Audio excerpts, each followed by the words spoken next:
자정 무렵 112로 전화 한 통이 걸려왔습니다. 전화를 건 남성은 자신이 지하철역에 폭발물을 설치했다고 했습니다. 저 앞에 네.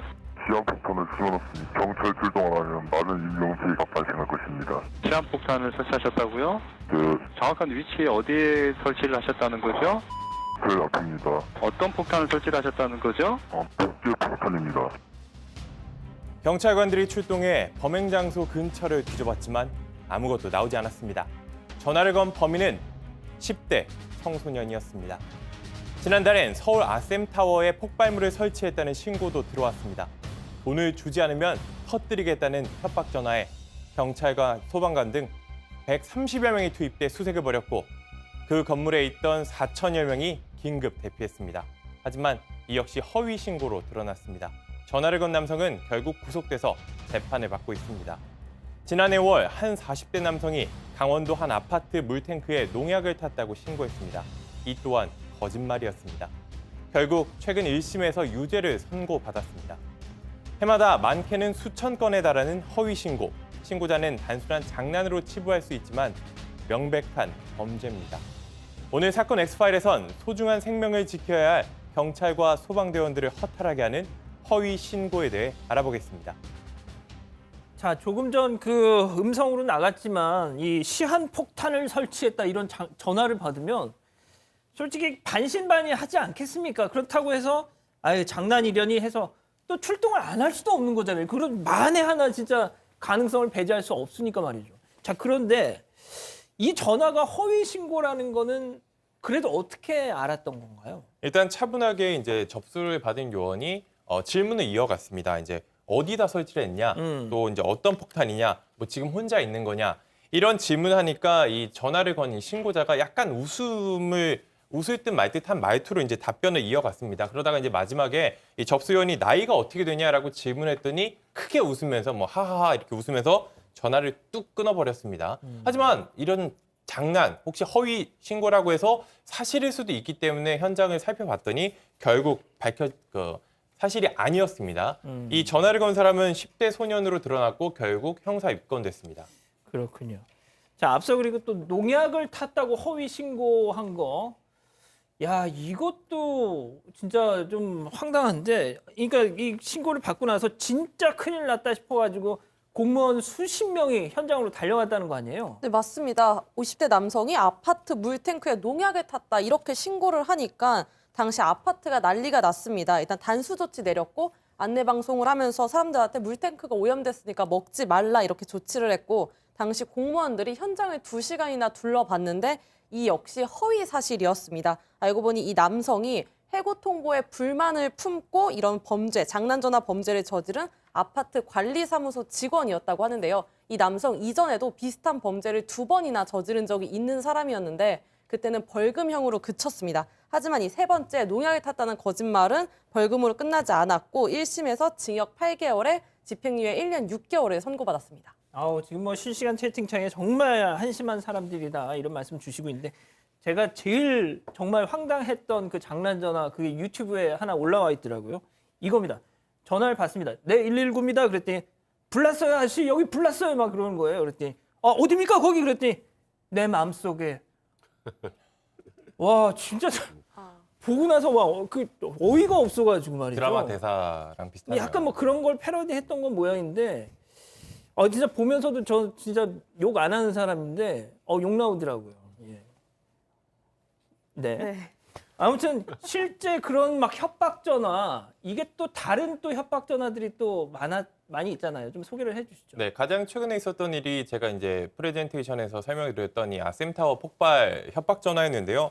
이 아셈타워라는 거 서울 삼성동에 있는데 상당히 큰 41층짜리 저거. 건물입니다. 네, 예전에 아시아 이제 정상들이 모여서 회의도 했던 건물이라서 그렇죠. 상당히 많은 사람들이 있었던 상황이어서 그 건물 안에 4천 명이 있었는데 일단 모두 대피를 시켰습니다. 사실이라면 정말 끔찍한 인명피해가 날 수 있으니까요.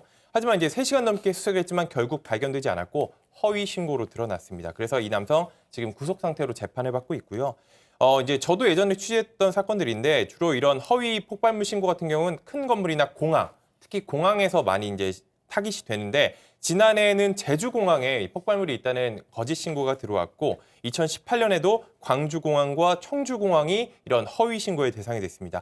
매번 이런 신고가 들어올 때마다 승객들이 긴급 대피하는 등 큰 불편을 겪기도 했습니다. 아니 그런데 교수님 진짜 이게 그러니까 진짜 일반적인 그냥 정상적인 이 사고 방식을 갖고 있는 분들은 이런 장난 전환 못할 것 같아요. 보통 이런 사람들이 이제 주로 자아 존중감이 좀 낮은 사람들이 많아요. 예, 아까 말씀하신 대로 일반인들은 그렇게 하지 않고 소위 이런 얘기 있지 않습니까? 이제 관심을 받고 싶어하는 사람들을 뭐 속된 말로 뭐 관머라 그러지 않습니까? 근데 이게 아주 나쁜 쪽으로 가는 것인데 예를 들어서 방화 같은 경우는요. 불을 지르는 이제 직접적인 행동하고 연관이 되는 것인데 장난 전환은 행동으로 하지는 않고 말로만 하는 거예요. 그렇기 때문에 자기는 이 죄책감이 별로 없어요. 아, 내가 가볍게 그렇게 했는데 우리 옛날에 보면은 뭐 만우절에 뭐 소방서에 전화 걸고 하는 거 많았지 않습니까? 예, 예. 그런데 이제 우리 사회가 그런데 너무 이제 관대하다 보니까 이제는 어떻게 보면 그게 달했단 말이죠. 이 사람들은 아, 나는 뭐 전화 한 통 했는데 그러나 실제로는 그 사회적인 비용이 엄청나게 많고요. 당연하죠. 자기가 말 한마디 하는 것에 따라 가지고 사람들이 우왕좌왕하고 뉴스 보도되고 하는 이것을 보면서 이 사람들은 자기에 대한 어떤 그 존중감을 느낀다. 아주 비정상적인 그런 방법이죠. 근데 제가 앞서도 뭐 예를 들었지만 119, 112에 전화하는 사람들 아직도 많다면서요. 네, 이런 허위 신고와 장난 전화 2017년에 4,000건 넘었고요. 그 이후로도 4,000건? 네, 그 이후로도 3,000건 정도가 꾸준히 발생하고 있다고 하고 이런 허위 신고로 형사 입건되는 경우도 매년 한 1,000건 정도 남짓한다고 합니다. 이 중에는 상습적으로 이런 장난 전화나 허위 신고 범죄를 저지르는 사람이 있다고 해요. 지난해에는 1년 동안 3,000회가 넘게 장난 전화와 허위 신고로 한 40대 남성이 붙잡혔습니다. 계산해 보면 그냥 단순히 하루에 8통 정도 꼬박꼬박 장난 전화를 한 건데요. 이 남성은 뭐 극단적인 선택을 하겠다 혹은 어디에 불을 저지르겠다 이렇게 신고 내용도 정말 다양했다고 하고요. 결국 1심에서 징역 1년 2개월의 실형을 받게 됐습니다. 자, 유튜브 아이디 루시아님, 정행복장님, 이준영님 뭐 이런 분들 지금 공유해 주시는 말씀이 강한 처벌이 필요하다. 결국 처벌이 약하니까 이런 거 아니냐 뭐 이런 말씀을 하시는데요. 사실 그냥 단순한 허위 신고 같은 경우에는 경범죄 처벌법으로 처벌하는데요. 그거는 60만 원의 벌금 구류 과료니까 실제로 부과되는 건 훨씬 낮겠죠. 최대가 60이니까요. 그런데 이제 좀 도가 지나친 경우 있잖아요. 그런 경우에는 위계한 공무집행방해라고 이제 형법 규정이 있는데 그러니까 위계라는 건 속임수입니다. 그러니까 쉽게 말해서 거짓말을 해서 공무집행을 방해하는 거죠. 뭐 장난전화 한 통화 때문에 수많은 공무원, 경찰 공무원, 소방 공무원 출동하고 그럼요. 폭발물도 찾고 이런 상황이 되는 경우들이 있기 때문에 네. 이 위계한 공무집행방해로 처벌하는데 뭐 아까 조금 전에 그 표도 나왔습니다만 실제로 실형 선고받는 사례가 굉장히 적습니다. 제가 고속터미널 앞에 보면요. 예. 이런 그 입간판이 하나 있어요. 경찰이 달려가려고 하고 있는데 이제 어떤 누구 장난전화 치는 사람이 경찰 발을 이렇게 대고 허위 신고하는 것처럼 그런 입간판이 있는데 그게 딱 이 장난전화가 얼마나 위험한 건지 보여주는 거예요. 정말 긴급하게 출동해야 될 곳엔 못 가고 이 장난전화 허위 신고하는 곳에 간단 말이에요. 이거는 제가 보기에도 이게 허위 신고에 대한 처벌은 지금보다 좀 강화될 필요가 분명히 있는 것 같습니다. 좋은 말씀해 주셨는데 자 그러다 보니까 어떤 일이 생기느냐 극단적인 선택을 하려고 한 사람이 이제 전화를 한 거예요. 근데 이 전화를 받는 분 입장에서도 왠지 좀 뭐 이러다 보니까 출동을 안 한 거야. 근데 그게 실제로 벌어졌어. 네. 그런 일이 있을 수 있다는 거 아닙니까? 네, 비극적인 사건이어서 JTBC가 이제 보도했던 내용이기도 한데 2019년에 한강에 투신한 20대 여성이 물에 빠진 채로 이제 119에 구조 요청을 했습니다. 일단 당시의 신고 전화 내용부터 들어보시겠습니다. 한강이에요, 부부. 뭐가 한강이에요? 근데 지금 이렇게 말을 잘할 수가 있나요? 내린 거예요. 뛰어내릴 거예요. 방해는 아니에요. 아니, 좀 배달해서 말씀을 드린 거예요. 한강에서 수영하시면서 이렇게 전화까지 하는 거 보니까 대단해가지고. 일단 뭐 저 대원분도 뭐 약간 반신반의를 하고 있네요. 네, 당시 이제 소방이 본인의 얘기를 한 것도 보통 이렇게 투신자 본인이 직접 신고를 하는 건 워낙 흔치가 않은 상황이었다라고 말을 하기는 했습니다. 들어보셨지만 접수연이 굉장히 장난 전화로 생각하는 듯한 뉘앙스를 풍기기도 하는데요. 물론 그 당시에 출동 지령 내려졌습니다. 그렇군요. 하지만 구조대는 이 여성을 찾지는 못했고요. 여성 결국 사흘 뒤에는 이제 시신으로 발견됐었는데요. 유가족의 좀 안타까운 마음은 너무 충분히 이해가 됩니다. 뭐 곧 출동할 테니 조금만 버티라든지 혹은 어떻게 하면 뭐 생존할 수 있다든지 이런 뭐 좀 방법을 얘기해 줄 수도 있었을 텐데 이런 대처가 없었다라고 울분을 토하기도 하셨고요. 이 사건과 관련해 가지고는 당시 구조대원 3명이 이후 징계를 받았습니다. 아유, 그랬군요. 자, 근데 이제 이게 결국 그 계속 이런 장난 전화가 되풀이되다 보니까 이런 일이 벌어지는 거 아니겠습니까?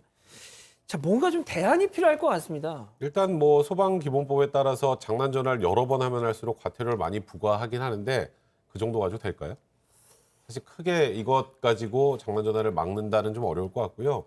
근데 최근에는 이제 적극적으로 이렇게 장난 허위 신고에서 경찰이나 소방병력이 많이 투입되고 뭐 많은 사람들이 대피하고 하는 그 과정에 비용이 들잖아요.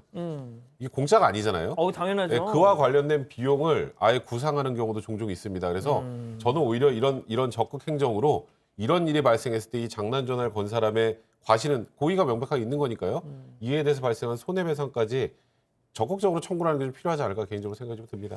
자, 이 기자 일단 이게 뭐 그러니까 장난 전화라는 이 말부터 좀 표현을 좀 달리 해야 될 것 같아요. 장난 전화 하니까 진짜 뭐 장난 전화 할 수도 있지 약간 이런 느낌인데 장난 전화가 아니고 허위 신고입니다. 그쵸. 예, 분명히 이제 범죄가 일어났다, 지금 사고가 났다 이런 신고에 이제 경찰관 그리고 소방대원들이 한 걸음에 달려갑니다. 그런데 이게 허위 신고였고 사실이 아니었고 그러면 상당히 허탈할 뿐더러 누군가는 지금 그 순간에 위험한 상황에 닥쳐 있을 수 있는데 거기에 이제 도움의 손길을 낼 수 없게 되는 겁니다. 아까 그 변호사님께서도 그 입간판 이야기를 설명해 주셨는데 경찰은 이런 단 한 번의 허위 신고 역시 엄벌하겠다면서 원 스트라이크 아웃제를 시행하고 있습니다. 소방청도 이제 앞서서 설명한 것처럼 과태료를 올리기로 했고요.